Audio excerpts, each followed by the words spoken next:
Hi, it's Ian McKenzie from Customer Path, and today's tool tip is on a graphic tool called Stencil. There's a link below this video. Now it's basically for creating social media posts or many different kinds of images, and it makes it really easy to do. Now it's an online tool, so you need to use a browser on a computer. You could use a tablet. I use occasionally the iPad, and I just pull up Safari or Chrome, the browsers, and try and do it that way. But I find it's often a lot better to use a computer to do it. So there's no app for this. A computer's the way to go. So basically, you can create images like you see the one in front that I've worked on, and you can add all these royalty-free photos that you can see here. Now, as you can see there, it says 2.2 million royalty-free photos. So it just keeps going on and on and on. And of course, you can search for the one you like. Now, this is the canvas, as they call it, and you can undo. You can look at your change history, or you can redo.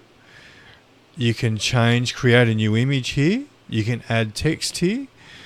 You can toggle focus mode, so you're not seeing all the other images that are around, so you can just work on that. There's no other distractions. You can exit that. There's toggle grid mode. If you do any kind of advertising on Facebook, they don't allow you to have more than a 20% coverage of text on an image, so you can count how many squares are there, and then you can work out the percentage of text. So if there's 10 squares there, and you can only take up 2 squares. If there's 20 squares there, you can take up 4 squares. So that's a helpful tool to make sure you comply with their advertising. And down the bottom here is one of the best features. You no longer have to remember what size an Instagram photo is. Let's say we want to change that to a Facebook photo. We just do that. And you can see really when you do that whether any text is going to be cut off or whether it's going to look a bit weird. So we can go here and let's create a new image. So we'll yes, I want to proceed, and let's say we just want to create an image for Instagram, and come down here, and we want to make it an Instagram story. So you just find under the social tab, Instagram story. The header and footer area are for comments and things on Instagram, so that's where you see likes and all that sort of stuff. So in between the header and the footer is what the Instagram viewer is going to see. Now, because we've changed its size, we can't see the whole image. So if you just click on the image, all these image options come up, and we can just move that across until we see the image. And then we can just add some text and double click into that box to make changes. And then we can just click outside the text onto the background and then click on it again so you can move it around. And what we can do here is I'm going to change the size of it. So we'll come up to the text here and we'll change that. It's just a matter of dragging that slider up there. We can change the font if we like. You can even select your favorite fonts here, and you can import Google fonts. So you can change the line height of the text. You can add a drop shadow for the text. That's not too bad.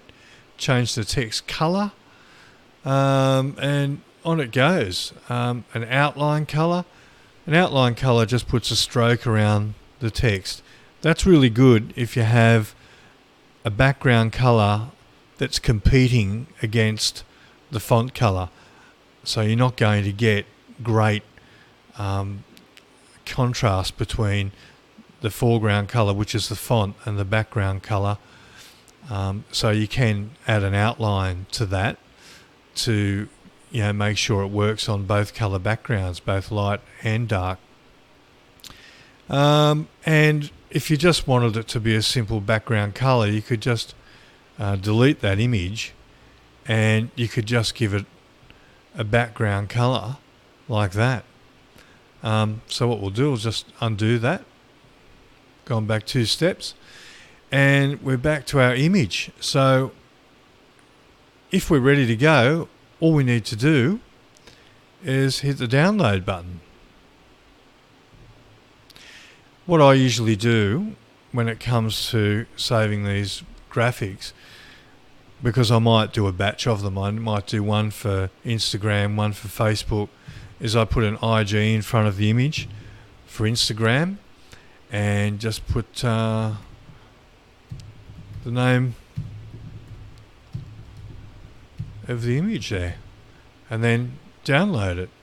You'll note here it tells you all the different image sizes, and if you want to print you could actually choose that. It gives you a high resolution image and then just hit download. So that's all you need to do to save an image using this tool.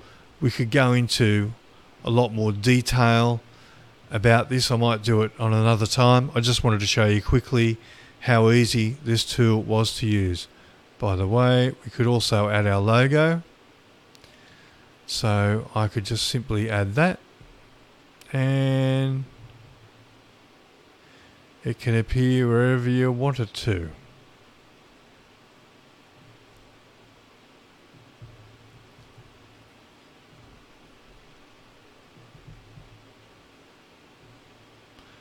And that's pretty much it for the image. Download it, you're right to go. You can save them as templates, and in templates you've got a whole range of different templates you can choose. So this is going to erase everything that's here. I've already saved this as another image, so that's okay. So if I chose this image here, it tells me it's for Pinterest. I'll just get rid of that. And so it doesn't matter which one you choose, it tells you what it's for. And you can just click on the text and change it, but everything else is basically done for you.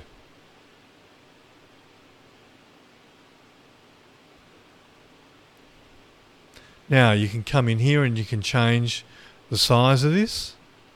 So if it was an Instagram photo, probably wouldn't need to change a lot. There it is, it's resized for an Instagram photo. I love it. I think it's a really easy tool to use. And if you have a WordPress website, there's actually a plugin, and as you're doing a post on your WordPress site, you can actually create an image on the fly, which is really cool.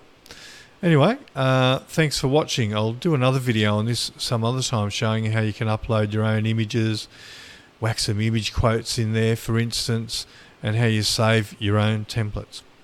Okay, thanks for watching.